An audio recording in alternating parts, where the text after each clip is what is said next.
जय श्री झूलेलाल। अॼु मां यहाँ घुमण लाइ मन्नार।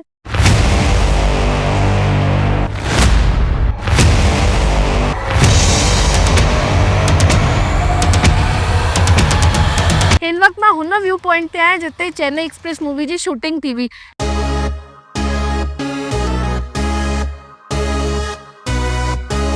मुन्नार चांहि जे बगाननि ऐं कुदरती सुहिणेपन लाइ ॼाणियो वेंदो आहे।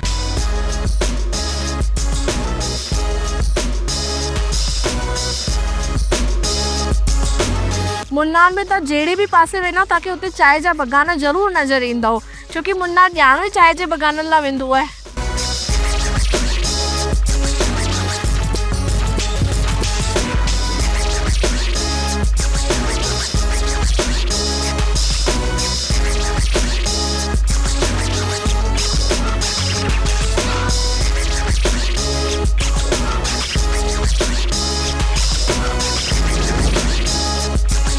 अॼु मां पंहिंजे ॾींहं जी शुरूआत सुबुह 9 बजे खां कई आहे, छोकी मुन्नार अचण वारा माण्हू मुन्नार सिटी में न रहंदा आहिनि, बल्कि उन खां 5-6 किलोमीटर अॻियां वञी करे रिज़ॉर्ट में रहंदा आहिनि। जे मां बि वञी करे ग्रैंड वैली रिज़ॉर्ट में रही हुअसि। मुन्नार जे सुहिणेपन खे ॾिसण लाइ करे माण्हू अहिड़ी जॻह ते अची रुकंदा आहिनि जिते नेचुरल एनवायरनमेंट हुजे। हिन लाइ असांजे लाइ हॉलीडे लाइफ टूर कंपनी पारां ग्रैंड वैली रिज़ॉर्ट खे बुक कयो वियो आहे। हिन रिज़ॉर्ट में चांहि जे बगाननि जे विच में तव्हांखे सुहिणो स्विमिंग पूल मिली वेंदो, ॿारनि लाइ आउटडोर गेम बि मिली वेंदो ऐं इंडोर गेम बि मिली वेंदो।